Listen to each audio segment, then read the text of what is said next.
নমস্কার বন্ধুরা, আমি শ্রাবণী, তোমাদের ওয়েলনেস কোচ। আরেকটা নতুন ভিডিও নিয়ে হাজির। আজকে আমি ডায়াবেটিস নিয়ে তোমাদেরকে কিছু জানাবো। ভিডিওটা শেষ পর্যন্ত দেখো, লাইক, কমেন্ট আর শেয়ার অবশ্যই করো, কেননা অনেক মানুষ এতে উপকৃত হবেন, অনেকে ডায়াবেটিস সম্বন্ধে জানতে পারবেন এবং তারা তাদের রিলেটিভস এবং তাদের ফ্যামিলিকে সঠিকভাবে দিশা দেখাতে পারবেন এবং তারা সুস্থ থাকতে পারবেন। আচ্ছা, ডায়াবেটিস ডায়াবেটিস ডায়াবেটিস ডায়াবেটিস আমরা আজকাল আকছার কথাটা শুনছি। প্রতিটা বাড়িতে কেউ না কেউ ডায়াবেটিসের শিকার। প্রত্যেকে চিন্তিত, কি করা উচিত কি করা উচিত নয়। আজ থেকে কিছু বছর আগেও এত ডায়াবেটিসের সংখ্যা আমাদের ভারতে ছিল না। এর কারণ হিসেবে বলতে হবে এর মর্টালিটি বা মৃত্যুর হার। তোমরা শুনে থাকবে, তোমরা দেখে থাকবে যে ভারতে ডায়াবেটিসে মৃত্যুর হার দিন দিন প্রতিদিন বেড়ে চলেছে। শুধুমাত্র ডায়াবেটিসে মৃত্যুর রোগীর সংখ্যা ভারতে অত্যধিক বেশি, আর আগামী 5 বছরে এই মৃত্যুর হার কোথায় গিয়ে দাঁড়াবে তার একটা ছোট্ট নিদর্শন আমি তোমাদের সামনে তুলে ধরতে চাই। তাই ভিডিওটা স্কিপ না করে সঙ্গে থাকো, পুরো ভিডিওটা নিশ্চয়ই দেখো। গ্রাফে তোমরা দেখতে পাচ্ছ যে 2000 সালে প্রায় 3,20,00,000 মানুষ ডায়াবেটিসের শিকার ছিলেন, কিন্তু 2025, 24-25 অর্থাৎ এই সময়, যে সময় আমরা বসবাস করছি, এই সময় মানুষ 7 লক্ষ মানুষ, প্রায় 7 লক্ষ মানুষ ডায়াবেটিসের শিকার। এবং আমাদের ভারতে প্রায় প্রতি 10 জনের মধ্যে একজন ডায়াবেটিক রোগী, এবং 2030 সালের মধ্যে এই সংখ্যাটা গিয়ে দাঁড়াবে 10 কোটির, তার থেকেও বেশি। তাই এখনও যদি আমরা ডায়াবেটিস সম্বন্ধে সচেতন না হই, এখনও যদি আমরা হাত গুটিয়ে এভাবে বসে থাকি, তাহলে শুধুমাত্র এই ডায়াবেটিস রোগেই আমরা আমাদের পরিবার, আত্মীয়, বন্ধুবান্ধব, স্বজন এদের হারাবো। তাই সবার কাছে অনুরোধ, ভিডিওটা দেখো, কারণ খুব বেশি ইনফরমেশনের মধ্যে আমি তোমাদের সঙ্গে শেয়ার করতে চলেছি। এবং আমি যেগুলো বলছি সেগুলো একটাও আমার মন গড়া নয়, তোমরা দেখতে পাচ্ছ এটা ডাটা বলছে, আমি বলছি না। ভালো করে লক্ষ্য করে দেখো, ইন্ডিয়া ডায়াবেটিস রোগীদের সংখ্যার ক্ষেত্রে সেকেন্ড পজিশনে আছে। First position China and second position India. আচ্ছা, এর কারণটা কি বলো তো? কেন এত ডায়াবেটিস রোগী আমাদের চারপাশে আমরা দেখতে পাচ্ছি? কেন ছড়িয়ে ছিটিয়ে প্রত্যেকটা বাড়িতে দেখতে পাচ্ছি? তার কারণ আমরা নিজেরা, আমাদের নিজেদের দোষে আমরা বিভিন্ন রোগ আমাদের শরীরে এন্টার করতে দিই, এবং তার মধ্যে এই ডায়াবেটিসটাও অন্যতম। ভারতে চপ, সিঙ্গাড়া, মোমো, ফুচকা, আলু কাবলি, এই সমস্ত জিনিসগুলো আমাদের নিত্যদিনের বিকেলের এক উপাদেয় খাদ্য বলতে পারে। কারণ আমরা প্রতিদিন, প্রায় প্রতিদিন, বেশিরভাগ বাড়িতে এই সমস্ত স্ন্যাক্স আনানো হয় অথবা বাড়িতে তৈরি করা হয় এবং সেগুলো আমরা ইনটেক করি। এছাড়া ওয়েস্টার্ন কান্ট্রির যে সমস্ত ফাস্ট ফুড, অর্থাৎ পিৎজা, বার্গার, আরও আদার্স জিনিস, জাঙ্ক ফুড, এগুলো সমস্ত আমরা কনজিউম করতে শুরু করেছি আমাদের ডেলি লাইফে, এবং এটা আমাদের নিত্যদিনের অভ্যেসে দাঁড়িয়ে গেছে।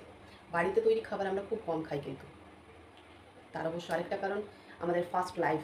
আমরা ভাবি যে বাইরে থেকে জিনিস এনে চটপট খেয়ে নিলে সেটা আমাদের সুবিধাজনক হয়ে যায়, রান্না করে খাবো, রান্না করতেও তো টাইম লাগে না। বাট স্বাস্থ্য যদি মেনটেন করতে হয়, আমাদেরকে বাড়ির খাবারটাই খাওয়া উচিত। যাই হোক, এই যে চপ সিঙ্গাড়ার দোকান, মিষ্টির দোকান, বিভিন্ন ফাস্টফুডের দোকান, বিকেলবেলা যদি বাড়ি থেকে বেরোনো হয়, তাহলে আপনারা লক্ষ্য করবেন এগুলোতে প্রচুর ভিড় থাকে। এই ভিড় দেখেই আপনারা অনুমান করতে পারেন যে আমরা কি খাচ্ছি আর কি খাচ্ছি না, আর কেন আমাদের এই ডায়াবেটিস হচ্ছে। বিশ্ব স্বাস্থ্য সংগঠন WHO, তার অনুসারে প্রতি বছর ডায়াবেটিসের জন্য প্রায় 16 লক্ষ মানুষ ভারতে প্রাণ হারান। বা WHO এটাও বলছে যে 2030 পর্যন্ত এই ডায়াবেটিসে পৃথিবীর 7ম মারণ রোগ হিসাবে ছড়িয়ে পড়বে পুরো পৃথিবীতে। আপনারা দেখতে পাচ্ছেন এখানে চার্ট আমি দিয়েছি, এই চার্ট ওয়াইজ এখানে কিন্তু দেখা যাচ্ছে যে সাউথের দিকে অর্থাৎ তামিলনাড়ু, কেরালা, কর্ণাটক এই সমস্ত জায়গাতে ডায়াবেটিক রোগীর সংখ্যা বেশি। কারণ কি? কারণ তাদের খাদ্যাভ্যাস, যেটা আমাদের এখানে সেটা তাদের ওখানেও। হ্যাঁ, এটা বলবো সেখানে চপ সিঙ্গাড়া, কচুরি এগুলো হয়তো তারা খুব কম খায়, কিন্তু চাল, গম, চালটা তো খুব বেশি ইনটেক করে। ইডলি, ধোসা, সাম্বার এগুলো সব কিছুতেই তারা চাল ইউজ করে। তো সেই রকম সেই সমস্তর জন্য অয়েল বেশি ইউজ করে, সেই কারণে সেখানে ডায়াবেটিক রোগীর সংখ্যা বেশি। এবং পাঞ্জাব, যেখানে অ্যালকোহল সাধারণত বেশি কনজিউম করা হয়, তাই পাঞ্জাবে ডায়াবেটিকের সংখ্যা বেশি। আমাদের ভারতেও আস্তে আস্তে এটা ক্রমাগত বাড়তে চলেছে। এবং আমি সবাইকে হাত জোড় করে রিকোয়েস্ট করব, আপনারা প্লিজ নিজেরা সুস্থ থাকুন, অন্যকে সুস্থ রাখুন। ডায়াবেটিস বাড়িতে কারোর যেন না হয় সেদিকে অবশ্যই খেয়াল রাখুন ও যত্ন নিন। আসুন এবার জেনে নিই ডায়াবেটিস জিনিসটা কী, অ্যাকচুয়ালি কেন এত রুদ্র আকার নিয়ে আমাদের সামনে এসে দাঁড়িয়েছে। ডায়াবেটিস আসলে কোনো রোগ নয়, ঠিক আছে? ডায়াবেটিস আসলে কোনো রোগ নয়, এটা আমাদের লাইফস্টাইল ডিসঅর্ডার, এটা আমাদের মেটাবলিক ডিসঅর্ডার। নর্মাল মেটাবলিক যে সিস্টেমটা থাকে তাতে কি হয় আপনারা দেখতে পাচ্ছেন এখানে, না আমরা যে খাবার খাই সেই খাবারটা ব্রেকডাউন হয়ে সাধারণত ডাইজেস্টিভ সিস্টেমে যায়, আর কার্বোহাইড্রেটটা ব্রেকডাউন হয়ে গ্লুকোজ তৈরি করে। এই গ্লুকোজটাই হচ্ছে সুগার। এই গ্লুকোজটা কি? এই গ্লুকোজ হচ্ছে আমাদের কোষের ফিউয়েল।